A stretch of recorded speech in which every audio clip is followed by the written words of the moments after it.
Good morning, St. Francis, and good morning, people of God. It is Thursday, the 22nd day of February, 2024. It is Thursday of the first week of Lent. It is the 5th day of the Lenten season officially. It is 6 days until my birthday. Coming to you this morning from our great field here at the Franciscan School. The sun is right in my eyes. It is already together, set up, lined, what have you, for our spring sports. 4 of them, baseball, softball, lacrosse, and girls soccer. So tryouts are all this week. Season begins, I think, at the end of next week or something like that. So it is already spring here, coming quickly at the Franciscan School.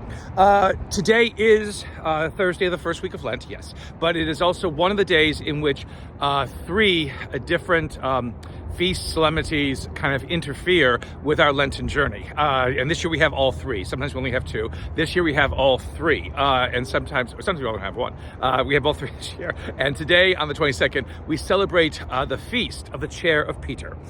We celebrate a piece of furniture. What are we talking about with chair of Peter? Again, a chair is a sense of authority. Remember, people taught sitting down in the ancient world, not standing in front of a class. The class stood around them as they taught. And so the idea of authority, the idea of being able to learn something, the idea of being able to teach is always represented by a chair. And so Peter's authority as leader of the Christian community, is the first official leader of the Christian community. Again, James, the brother of the Lord, that kind of designation. Who was he? Was he more in charge than Peter was? Not very clear sometimes, but Peter comes down in tradition as being the one who was, the head of the church. And then again, we look at popes and papacies and the first pope and what have you. And so we honor him. Why on this day, though? And so, where is his chair? Well, supposedly his chair is both in St. John Lateran and also in St. Peter's Basilica in Rome. So 2 different chairs, one chair older than the other maybe. Was it the original chair? Again, a chair with armrests and a back. They had them, yes.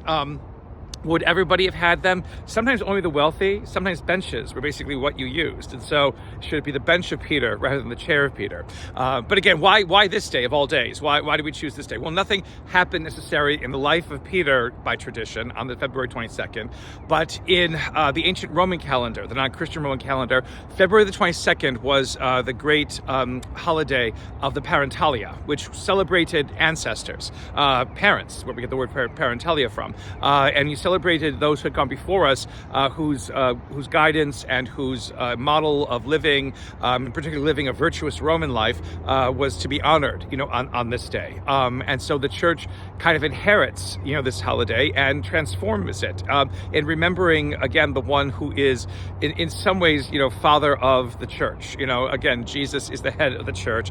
Could you say Peter is the father if he was the first official leader of the church?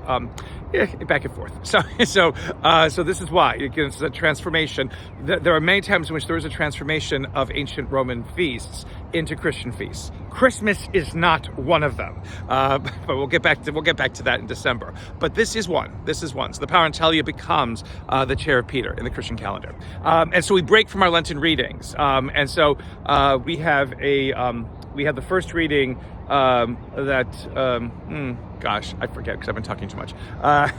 The first reading, I think, it's from the first letter of Peter, because it should be. And again, it talks about leadership and what it means to lead within the church. The big thing is the gospel, from Matthew's gospel, in which Peter gives the great confession of faith.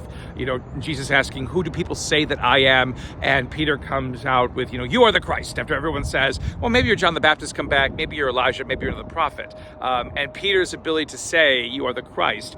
Jesus says, you are the rock, I will build this church upon you, gates of the netherworld will not prevail against it. Now, wonderful that Peter makes this statement. Wonderful that Jesus says these things about Peter. Remember, it only happens in Matthew's gospel. The question is asked in all of the gospels, but only in Matthew's gospel does Jesus do this tremendous send-up of Peter. And why? Because Matthew is trying to demonstrate to his Jewish audience that Peter is the one who was leading the Christian community, and it has validity and it has authority because of that, and it came from Jesus himself as the Messiah. So again, a little bit of a political arrangement that happens there. And also remember that in the next lines that follow, you are the rock and the gates of netherworld will not prevail against it, Peter, basically then says to Jesus, oh, forbid it, Lord, that you should go to Jerusalem and die. And Jesus calls him Satan. So I guess the gates of the netherworld did prevail at that moment. So what's going on, with all of this? Again, today, what are we supposed to do with this? Well, again, in remembering why it is that we believe, if that's a part of what Lent is all about, then remembering, why it is that we believe sometimes in good leadership within our church and sometimes within very tragic and bad leadership within our church.